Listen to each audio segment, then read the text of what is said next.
John Bush here, Executive Director of TAGsters for Accountable Government at the Austin Public Safety Commission meeting. And the DEA was in town today. Special Agent in Charge Gregory Thrash of the Austin Division. Unfortunately, as all too often happens, there wasn't an opportunity for ample citizens' input on the DEA coming to town, so a lot of people didn't get to speak.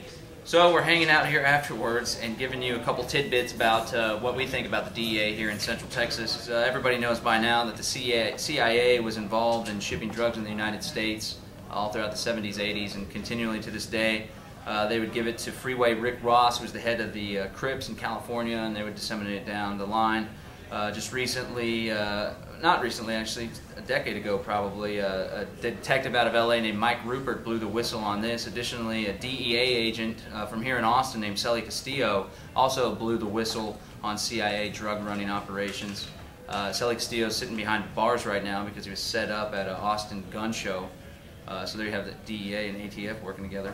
But I wanted to ask him about DEA involvement in Operation Fast and Furious.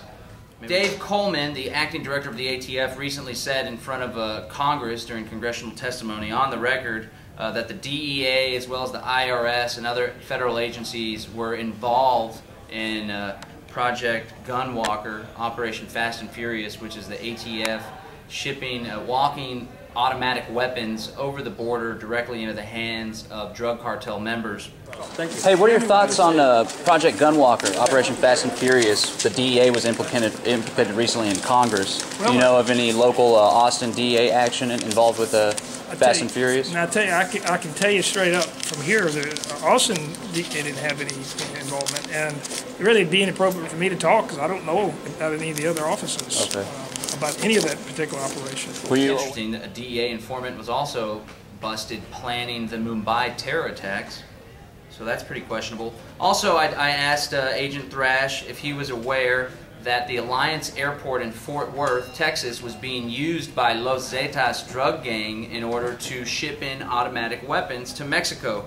That just so happens to also be a airport that the DEA is stationed at here in Texas. Were you aware of the the Los Zetas drug cartel running the weapons out of a airport in Fort Worth that the DEA is also stationed at? No, I'm not aware of any of that. Okay. At all.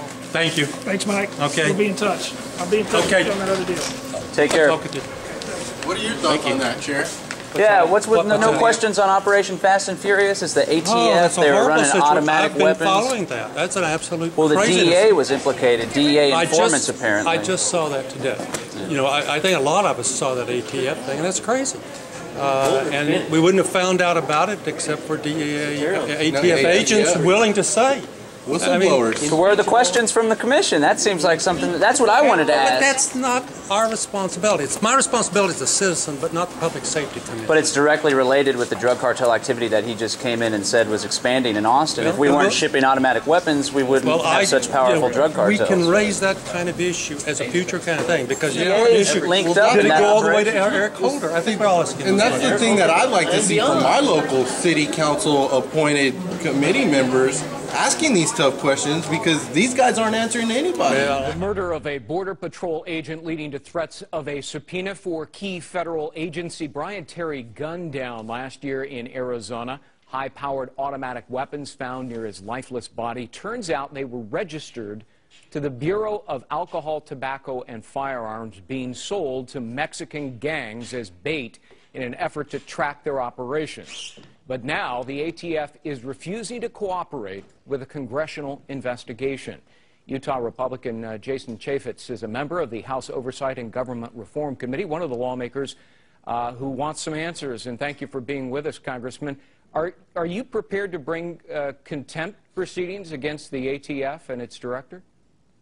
Well, last month, Chairman Issa of the Oversight Committee issued a subpoena to the Department of Justice and the ATF demanding documents, and so far they have not been willing to provide those documents. And then I just want to touch on what we're concerned about in law enforcement is a strong rule of law. I understand what our forefathers intended for this country. My name is Stephen Sheftal. I'm a member of TAGsters for Accountable Government. And until recently, I was a delivery driver for a pharmaceutical company that served as senior centers, making sure that Grandma and Grandpa got the medications they needed to have a quality life.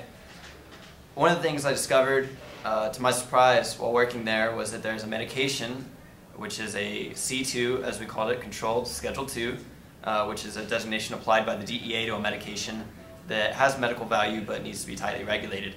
And the medication was called dronabinol. You might know it by another name called Marinol. And the principle of the drug is that it is 100% THC, tetrahydrocannabinol, the active ingredient in the plant marijuana. I find it incredibly hypocritical that they are knocking out what could be considered competition to the pharmaceutical industries.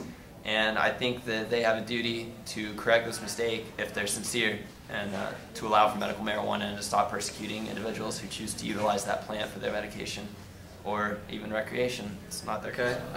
Austin citizen, Brody Ballard, here to speak about decriminalization of marijuana being used as a component of a successful drug policy, and going to provide an example, which is that in 2001, Portugal became the first European country to officially abolish all criminal penalties for possession of marijuana. And there, an offer of therapy has actually replaced jail time, as it was found that incarceration is more expensive than treatment. Well, does the policy work? Back in 2001, before it was implemented, critics said that decriminalizing drug possession would exacerbate Portugal's drug problem. Recent reports have proven the opposite, however, and actually found that in the 5 years following decriminalization, that illegal drug use among teens in Portugal decreased. The attorney and author who conducted the research was quoted saying that decriminalization in Portugal has been a resounding success, and it has enabled the Portuguese government to control the drug problem far better than any other Western country. Portugal now has the lowest rate of lifetime marijuana use in people over the age 15 in the entire European Union, which stands at 10%. And sadly, the lowest comparable figure in America is nearly 40% with current policy.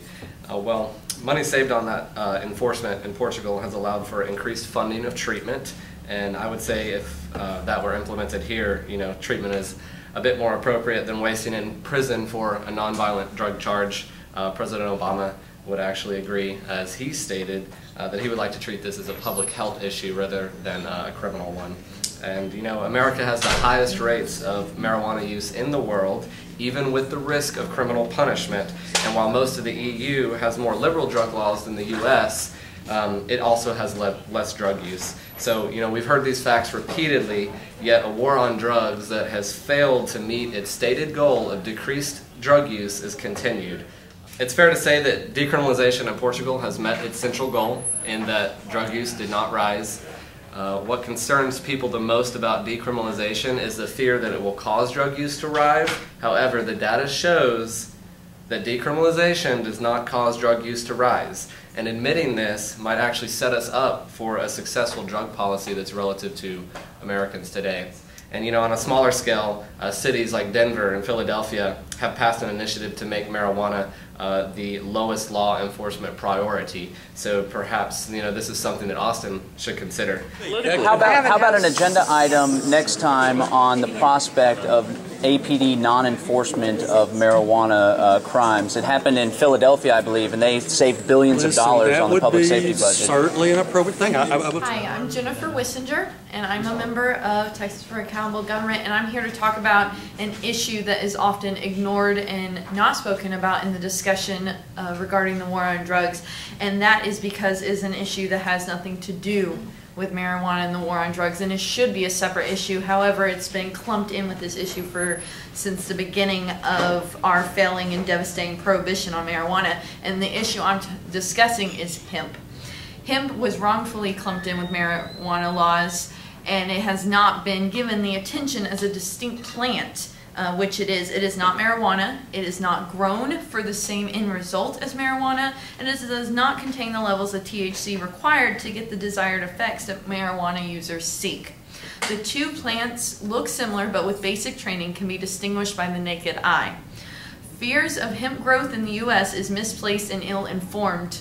It is if someone did some reason accidentally mistook hemp for marijuana and or ate it, the result would be nothing. It does not have the same chemical makeup or effects as marijuana. Growth would not foster or hide marijuana crops, which is another ill-placed fear. If marijuana was grown close to hemp or someone tried to disguise it in a hemp crop, the hemp would lower the THC content of any offspring between it and the marijuana. I think it would be in the interest of the war on drugs to encourage every farmer to grow hemp, as it would sabotage the marijuana farmers nearby.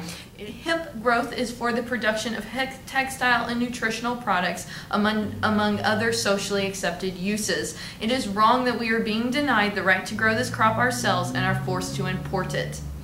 Hemp is a superior crop in regards to quantity of product yielded and quality of the product. It is also superior in environmental benefit and impact in regards to comparable crops. Hemp can produce 4 times the amount of paper than trees per acre, and it removes 10 times the amount of CO2 from the atmosphere as trees per acre. Furthermore, compared to cotton, hemp fibers are stronger and more absorbent and more mildew resistant compared to cotton. Hemp is also more resistant to UV rays when more than 50% of a fabric is made of hemp fibers compared to other fabrics. Hemp also grows without pesticides or fertilizers and does not require crop rotation since it leaves the soil in good condition for the next year. This last point that I just stated came from a video, Hemp for Victory, which was produced by the Department of Agriculture during World War II to educate farmers on how to grow hemp in an effort to increase U.S. hemp production during wartime. Hemp was still illegal at this time, but the federal government recognized the benefits of hemp and made an exception, as we should today. Hemp, besides its textile use, is an extremely nutritional food. Hemp seed and oil is very high in polyunsaturated essential fatty acid, which is what we call the good fat. It is absolutely ridiculous that we have to ship hemp in and import when we could easily have our own crops of hemp. And at the rate it can be grown, the quality and diversity of the textile products it produces, its nutritional value, and the potential for environmental benefit and economic gain, it is a disservice to the American people that it is illegal to grow here. Hemp was made illegal by default, not by action. The first anti-marijuana laws failed to distinguish hemp from marijuana. This failure should be corrected, not continued. Thank you.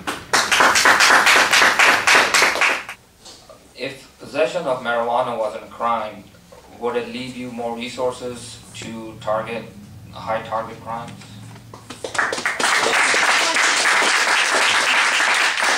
It's not to target the users of marijuana. Never has been, and so forth. If we deal with those that are actually dealing in I don't want to call it minor amounts, because there's really no minor amounts, but if it's smaller amounts than what my agency is mandated to do, then we will turn that over to one of our state and local counterparts.